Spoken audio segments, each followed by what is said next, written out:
मैं अव्यक्त कुमार वर्मा अपने यूट्यूब चैनल अव्यक्त वर्मा गुरुकुल में आप सबका हार्दिक स्वागत एवं हृदय से अभिनंदन करता हूँ। आज हम संस्कृत साहित्य में बहुत प्रसिद्ध नाटक महाकवि भवभूति के द्वारा लिखित उत्तर रामचरितम नाटक के कथानक का सारांश क्रमानुसार संक्षेप में जानने का प्रयास करेंगे। प्रश्न देखेंगे क्या लिखा है। तो भवभूति के द्वारा रचित उत्तर रामचरितम नाटक के कथानक का अंक क्रमानुसार संक्षेप में वर्णन कीजिए। या उत्तर रामचरितम का संक्षिप्त कथानक या कथा वस्तु। तो आइए जानने का प्रयास करते हैं, जो समस्त परीक्षाओं के लिए बहुत ही उपयोगी है। तो पढ़ते हैं। उत्तर रामचरितम भवभूति का 7 अंकों में निबद्ध सर्वश्रेष्ठ नाटक है, जिसमें उनकी नाट्य कला एवं कवित्व शक्ति चरम परिणति को प्राप्त हुई है। आलोचकों की मान्यताएं हैं कि उत्तर रामचरितम में भवभूति की कला कालिदास से भी अधिक विकसित है। उत्तर रामचरिते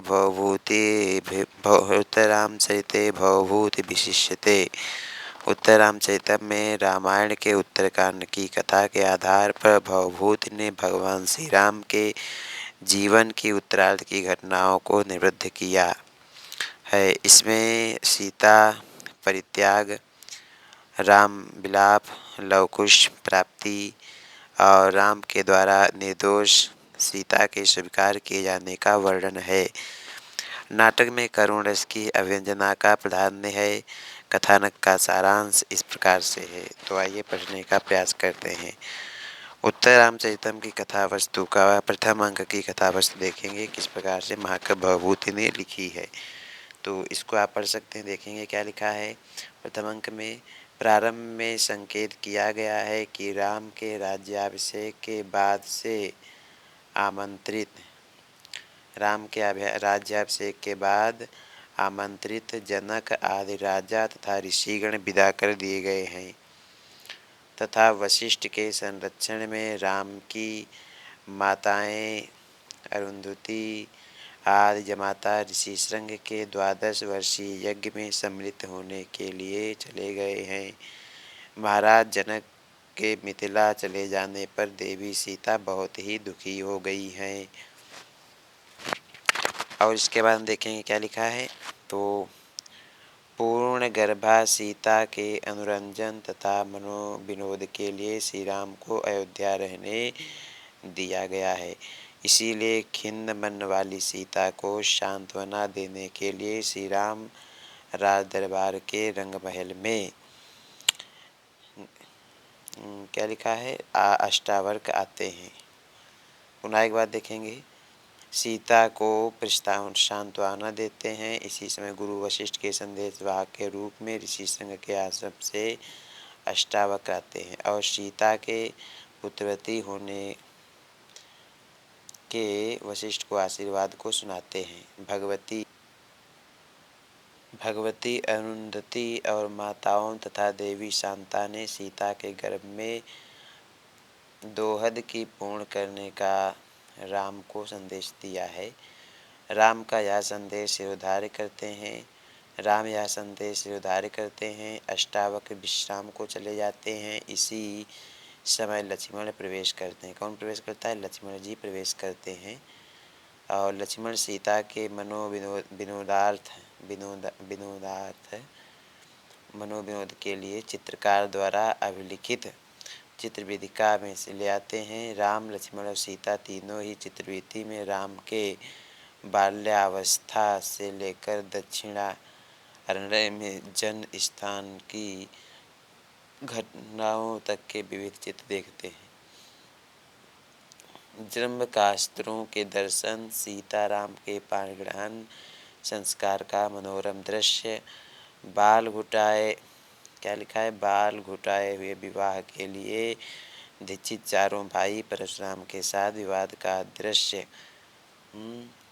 और मंथरा वृत्तांत, वन के आगमन के अनेक दृश्य, भागीरथी दर्शन, दक्षिणारण्य पथिकत्व, गोदावरी नदी, पंचवटी जन्म स्थान आदि को देखकर राम सीता प्रमुदित होते हैं।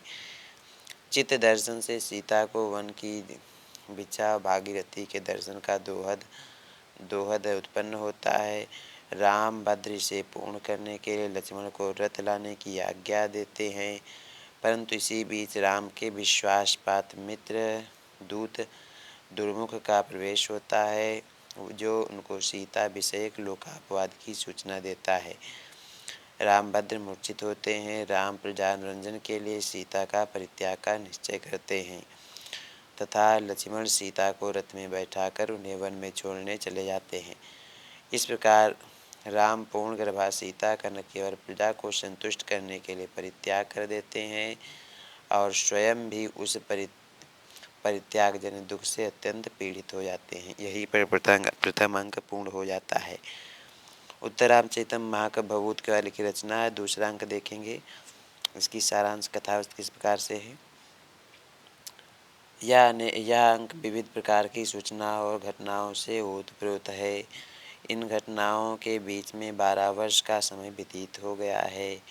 विशंभक में आत्रेयी तथा वासंती के संवाद द्वारा घटित घटनाओं की सूचना देने का संयोजन कवि ने कराया है।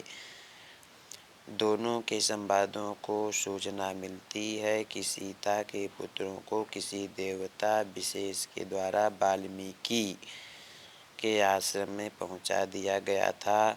अब वह लगभग 12 वर्ष हो गए हैं और समस्त वेद आदि का अध्ययन कर चुके हैं। ऋषि ने उनका नाम लव और कुश रखा है।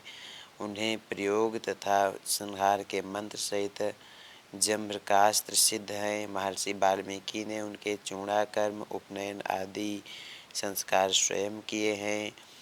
वाल्मीकि के आश्रमिक छंदोबद्ध उद्गार और ब्रह्मा के आशीर्वाद एवं रामायण के लेखन कार्य के आरंभ करने की सूचना मिलती है। ज्ञात होता है कि रामभद्र ने अश्वमेध यज्ञ का आयोजन किया है एवं सीता के स्थान पर उनकी स्वर्णमयी प्रतिमा को प्रतिष्ठित किया है। विश्व विजय का उद्योतक मेधादू अभी छोड़ दिया गया है, जिसकी रक्षा का भार सेनापति लक्ष्मणपुत्र वृषचंद्र केतु पर है। इसी बीच अत्रेयी द्वारा शूद्र तापस शंभू का उल्लेख होता है। सुनकर रामभद्र पुष्पक विमान पर आरूढ़ होकर सभी दिशाओं में शंभू को ढूंढ रहे हैं। वासंती सूचना देती है कि इसी जनस्थान में शंभू तपस्या कर रहा है। यह जानकर श्री राम इस प्रसंग में यहाँ आ सकते हैं। वासंती प्रमुदित होती है। यह समस्त वृत्तांत विशंभक में वर्णित है।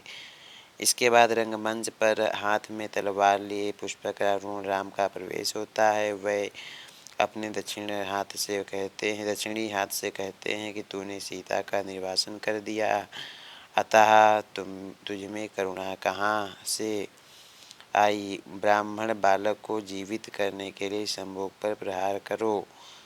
राम द्वारा मारे जाने पर शूद्र मुनि दिव्य रूप में परिणित हो जाता है तथा श्री राम की स्तुति करता है और वह कहता है कि सत्संग के उद्भूत मृत्यु भी तारने योग्य होती है। राम शंभू को वैराज नामक अक्षय लोकों की प्राप्ति का वरदान देते हैं। शंभू मुख से उस दंडक वन की बात सुनकर राम की प्राचीन स्मृतियाँ नवीन हो जाती हैं। वह शूद्र को जाने की आज्ञा देते हैं। शंभू के चले जाने पर राम प्रमंत्रित प्रदेशों को देखकर सीता के स्मरण से दुखी होकर रोने लगते हैं। इसी बीच अगस्त के निमंत्रण पर पंचवटी को देखे बिना ही वह पुष्पक विमान से अगस्त्य आश्रम के लिए प्रस्थान करते हैं। अब उसका तीसरे अंक की कथा वस्तु आप पढ़ लेंगे अपने आप। उत्तरामचरितम में कितने अंक हैं तो आप सब लोगों को पता है। उत्तरामचरितम कितने 7 अंक। देखिए चौथा अंक इसके प्राप्त होगा तो इसके भी कथा वस्तु आप पढ़ सकते हैं, स्पष्ट रूप से देख सकते हैं। फिर 5वें अंक की कथा वस्तु आप देख सकते हैं। फिर 6ठा अंक और उसके बाद आखिरी और 7वां अंक है। ठीक है, कौन 7 अंक है। वीडियो अच्छा लगा हो तो लाइक करिए। अव्यक्त वर्मा गुरुकुल चैनल को अवश्य सब्सक्राइब करिएगा। हमने संक्षेप में आपको उत्तरामचरितम की कथा वस्तु प्रथम अंक और 2 अंकों की कथा वस्तु बताई है। प्रथम अंक द्वितीय अंक शेष की कथा वस्तु आपको किसी अन्य भाग में बताएंगे। वीडियो देखने के लिए आप सबको हृदय से धन्यवाद। तब तक आप परीक्षा की तैयारी करते रहिए और मूल रूप में किताबों को पढ़िएगा। ठीक है, धन्यवाद।